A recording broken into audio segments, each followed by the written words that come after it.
Hey friends, I'm living in a treehouse. Pretty cool. This tree's a boss. I love it. Um, Except there's this giant hole in it, and it leads outside. Right now, there's a cute little snail in there. Well, actually, it's kind of big, but still cute. But yeah, I just want no jungle spiders or bugs to come in. Well, I actually saw like a big millipede. Well, not that big, or maybe it was a centipede. Um, I didn't count its legs. I don't know what the fuck it was, but um, yeah, I was just crawling up here, like, and I was like, oh man, because this thing leads right above my bed, and I was like, I ain't sleeping with you. So I tried to catch him, and well, I did catch him, and I slid a piece of paper under the container, and then I carried him outside, and um, I was trying to like put him on the railing, and like even with all his legs he couldn't grab on, and then he just like fucking like fell backwards down over the balcony, and I was like, oh no, because I don't like killing things, so I felt bad. But um man, hopefully he doesn't come back. I'm paranoid. Protect me, little snail. So yeah, I went to Bali, and feels like, the place to go after your world collapses. Get some healing, eat, pray, love it up. So that's where I went to after I left the States. And yeah, it just felt like, I don't know, something told me I had to go there. So I decided to go. And yeah, when I got there, I really wanted to find a shaman, like some sort of medicine man, healer, using the ancient ways and ancient practices. And thing is, though, since Eat Pray Love, feels like there's a lot of people doing that. So it was hard to find someone authentic. Like when you search it online, you just get like everyone and their mama and their dog is a healer, and I was like, oh man, I don't know how I'm gonna find someone.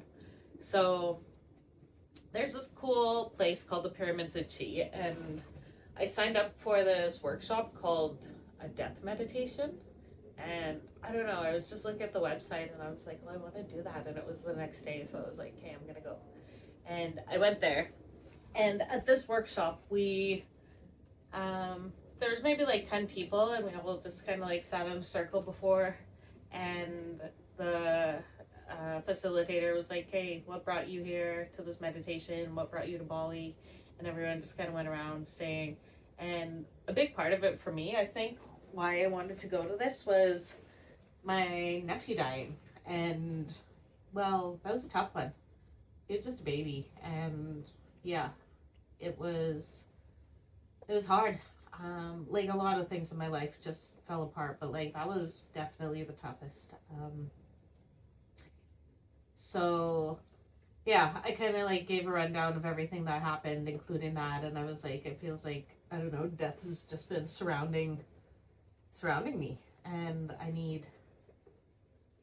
Oh, there's a bug, but I think it's just a moth. Hey, maybe I'll just sit like this. I don't know. No, you're fine. It's comfy. I like sitting here.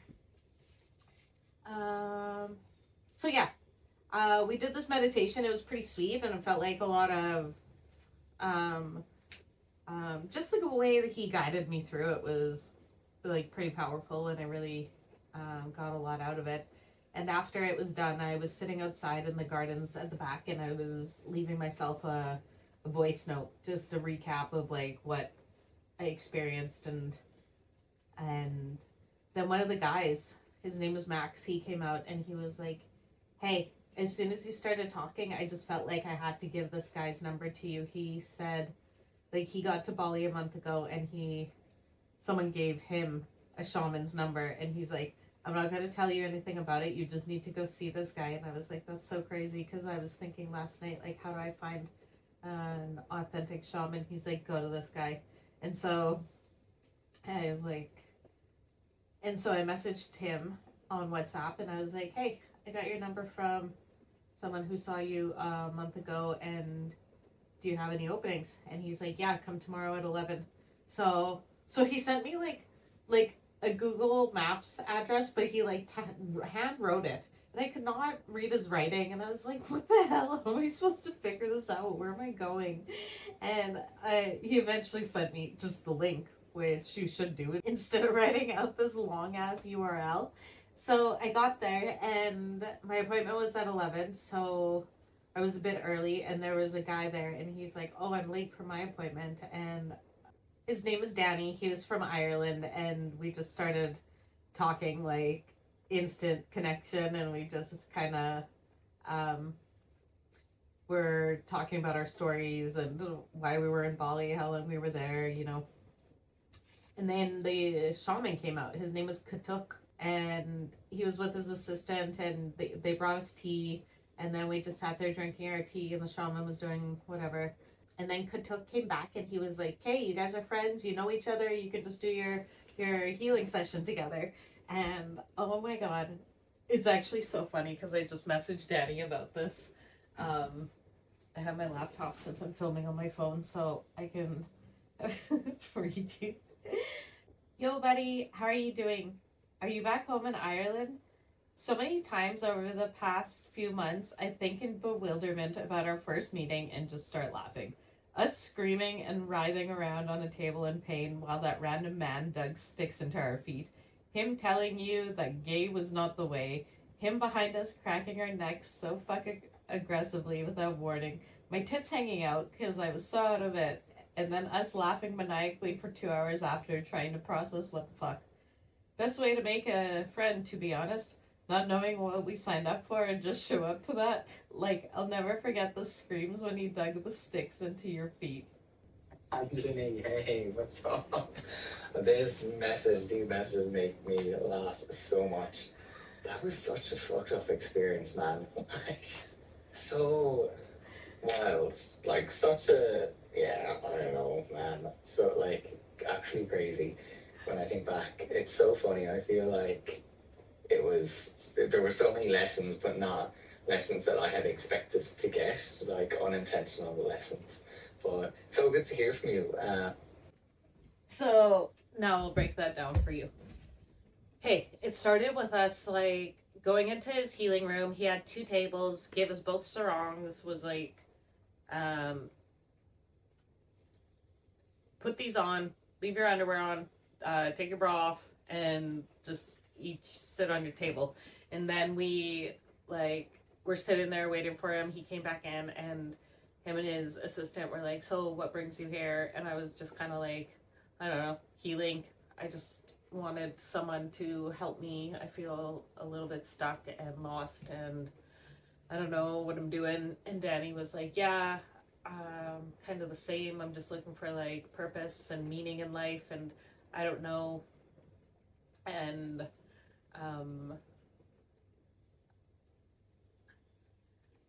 yeah.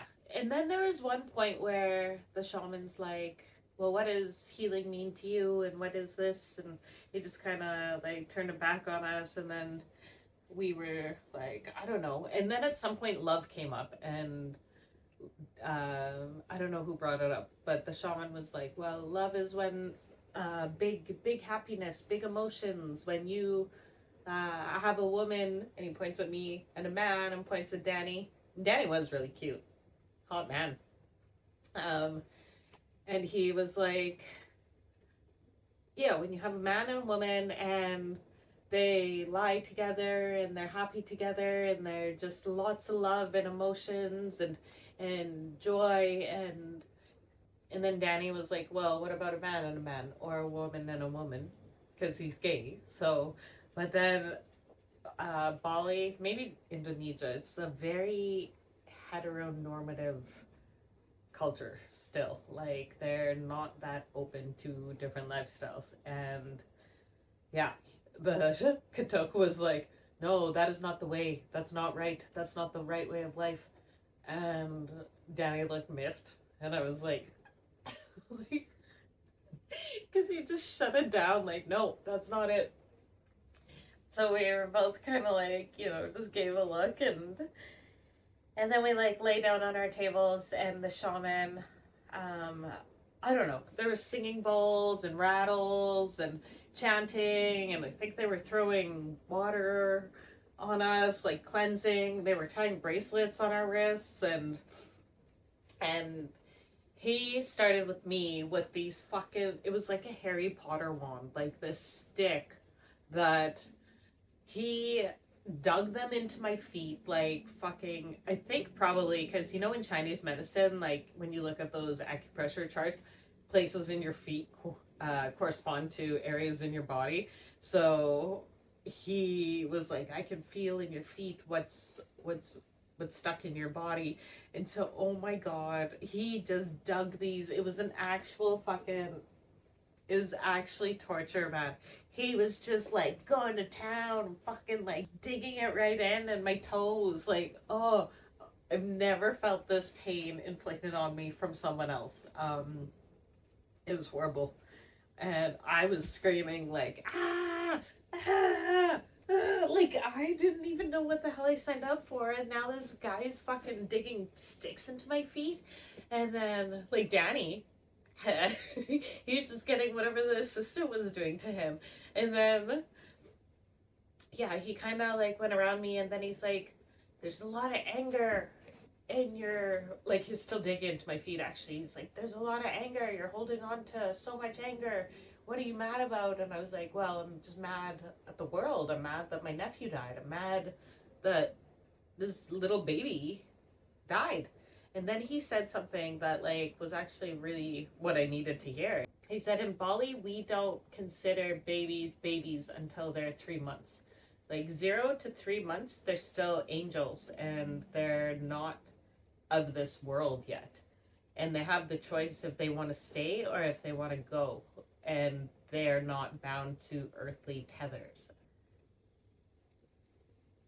I just thought that was like a pretty cool concept, that they're considered angels. And he's like, you didn't lose a human, you met an angel, and he wasn't meant to be here and he had to leave, like it was his choice. So I was like, okay. But then moves on to Danny. Fucking poor Danny, because he's probably lying there, like wondering when he's gonna get his turn with his this fucking feet digging in move. And yeah, the screams, I will never forget his screams. They were like just so raw and primal, like ah, like ah. And it was, I don't know, man. He went through your whole foot. Anything that you're holding on to, this guy fucking digs out. So yeah, then he, yeah, they did both of us, both. I don't know how long it was, like an hour and a half, and um and then after we were like so out of it, we just like sat up on the table, and then the guy, he walks right behind me and he grabs my neck and he like fucking like cracks it so hard, and I was not expecting it. And then he like keeps walking around the table and he does it to Danny, and we were both just like, what the fuck? And he goes out, like leaves us sitting on this bed, and like, we're like look at each other. He comes back in, him and his assistant, and they have like fruit and tea for us, and we're like trying to, he's like, hey, eat this, it will like bring you back. And so we're like eating it, my sarong are come undone, my titties are just out. I'm like fucking didn't even care. Well, I didn't even think I noticed. I was like that out of it. Like we looked like we were in a torture chamber, like both tears, stained faces, hair's a mess, our fucking tits out, our feet are fucking throbbing, like um yeah, yeah. And so it was like the healer, Danny on the table, my titties out.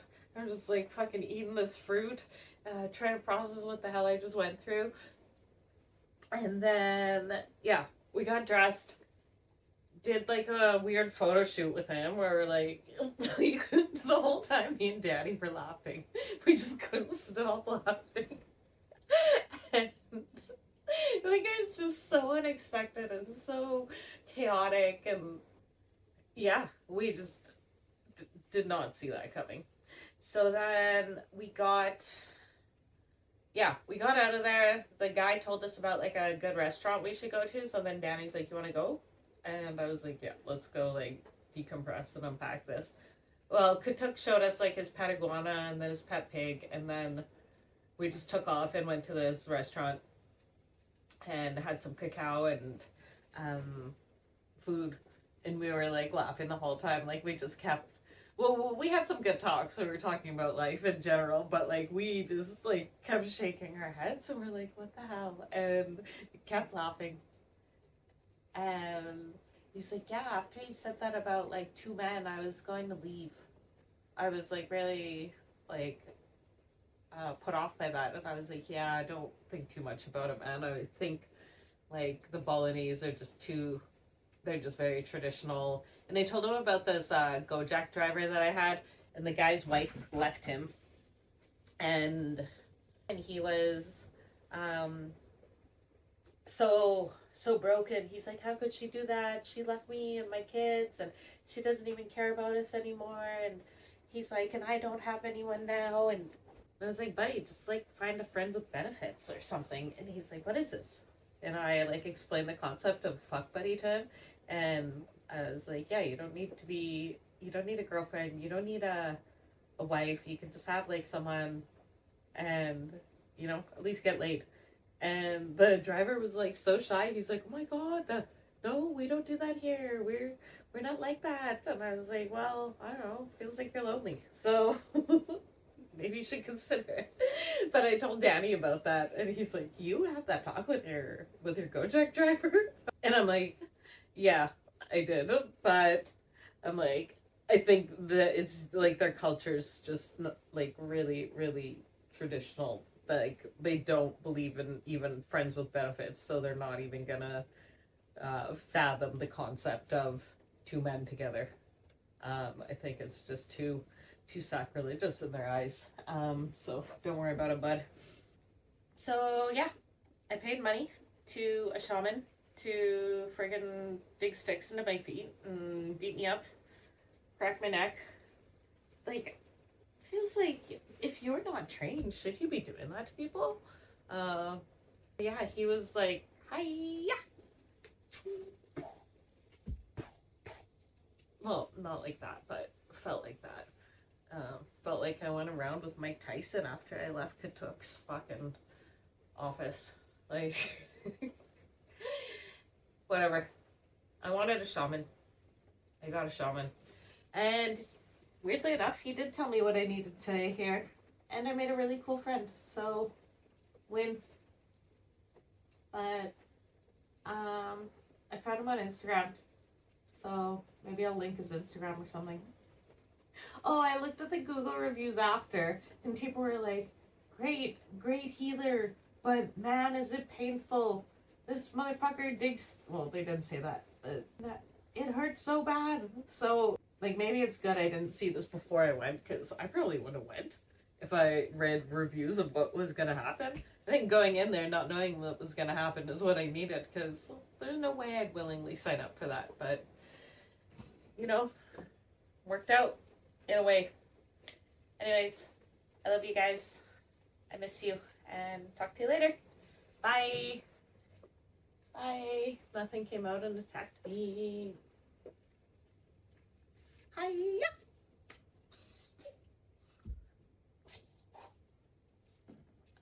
Okay. See ya.